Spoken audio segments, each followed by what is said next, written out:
नमस्कार मित्रों, आप सभी का अपने यूट्यूब चैनल पर स्वागत है। उत्तर प्रदेश पर्यटन से संबंधित महत्वपूर्ण तथ्यों पर इस वीडियो के अंतर्गत चर्चा होगी। सबसे पहले जानते हैं कि उत्तर प्रदेश पर्यटन की टैग लाइन क्या है।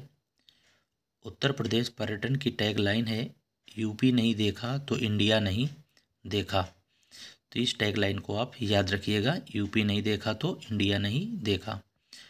इसके बाद प्रश्न कहाँ से बनते हैं, तो प्रश्न बनते हैं जो सर्किट होते हैं। इसका मतलब क्या है, यानी जो पर्यटन सर्किट होते हैं, यानी उत्तर प्रदेश में जो पर्यटकों की सुविधा के लिए अलग अलग जो रुचि के अनुसार स्थलों के चयनित पर्यटन परिपथों का सृजन किया गया है। और वो निम्नलिखित आप देख सकते हैं अलग अलग सर्किट हैं। जैसे बौद्ध सर्किट से जुड़े हुए स्थान कौन कौन से हैं? कपिलवस्तु, कौशाम्बी, सारनाथ, संकिसा, श्रावस्ती, कुशीनगर। ये क्यों महत्वपूर्ण है? क्योंकि ये जितने भी स्थान लिखे हुए हैं यहाँ पर, इनका संबंध गौतम बुद्ध से है। संकिसा कहाँ पर मिलता है? तो उत्तर प्रदेश का एक जिला है जिसका नाम है फर्रुखाबाद। तो फर्रुखाबाद जिले में संकिसा स्थान है। ठीक है। बौद्ध सर्किट के अंतर्गत जितने भी स्थान आप देख रहे हैं, इनमें से लगभग आपको सभी पता होंगे, लेकिन एक नया नाम आपको दिख रहा होगा अगर आपने ज़्यादा अच्छे से नहीं पढ़ा है। संकिसा। संकिसा के बारे में आपको बता देते हैं, ये क्यों बौद्ध सर्किट के अंतर्गत लिया गया, इसका क्या संबंध है गौतम बुद्ध से। तो ऐसी मान्यता है कि भगवान गौतम बुद्ध ने अपनी माँ को संबोधित करने के बाद यहाँ अवतरण लिया था। और यह फर्रुखाबाद जिले में काली नदी के तट पर बसंतपुर गांव के पास स्थित है।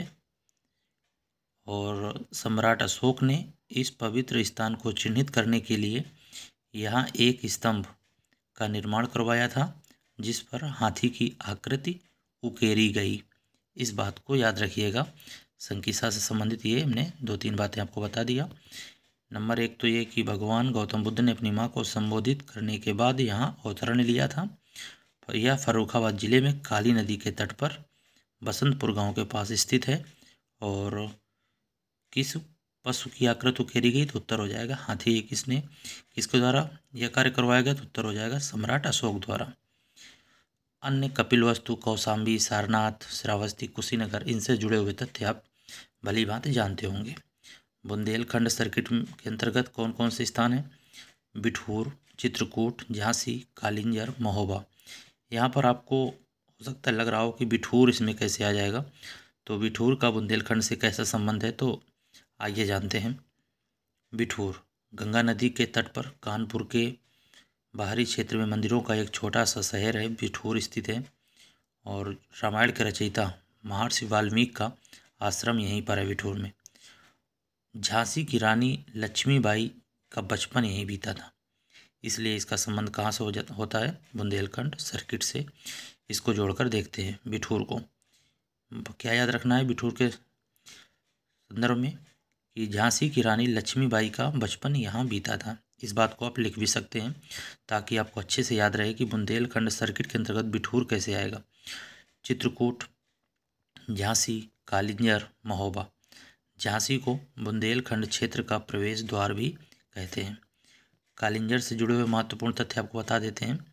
यहाँ निर्मित नीलकंठ मंदिर है और इसके बारे में कहा जाता है कि ये उस स्थान पर बना हुआ है जहाँ भगवान शिव ने सागर मंथन से निकले जहर को पीने के बाद कुछ समय के लिए विश्राम किया था, इसलिए इसका नाम क्या पड़ा? नीलकंठ मंदिर।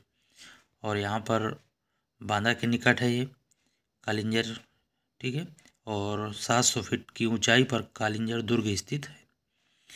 तो ये बुंदेलखंड सर्किट हो गया। ब्रज सर्किट के अंतर्गत मथुरा, वृंदावन, आगरा। देखिए, जो आपको बिल्कुल नया लगे उसे याद करना है, बाकी तो आप समझ जाएंगे। जैसे कि आप जानते हैं कालिंजर का किला कहाँ पर है? बांदा, महोबा, झांसी, चित्रकूट, ये बुंदेलखंड के अंतर्गत आते हैं। बिठूर आपको अलग याद रखना है। ऐसे ही संकिसा, यहाँ से प्रश्न पूछा जाता है, बहुत ही महत्वपूर्ण है संकिसा।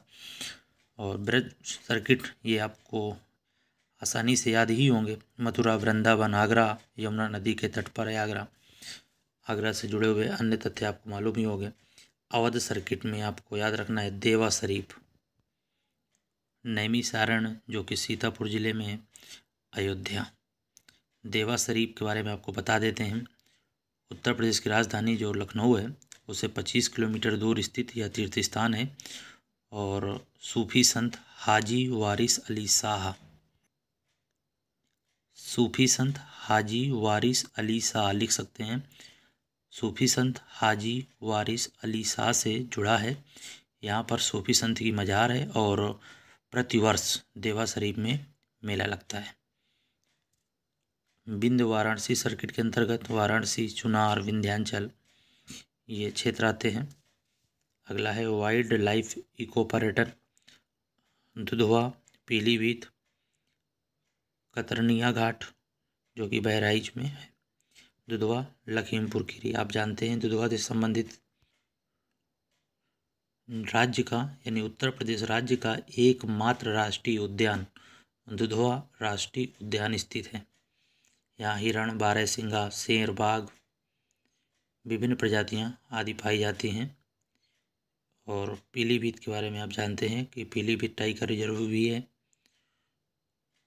ये थे महत्वपूर्ण सर्किट। बौद्ध सर्किट बताया, Bundelkhand circuit, Vraj circuit, Awadh circuit और इसके बाद Vindhya Varanasi circuit, wild life eco पर्यटन। यहाँ पर आपको 2-3 बातें आप खुद समझ पा रहे होंगे, आपकी कौन सी बातें यहाँ पर पढ़ने की ज़रूरत है। बाकी तो आपको पहले से भी आप अपने ज्ञान से भी इन बिंदुओं को कर सकते थे। ठीक है, फिर मिलेंगे।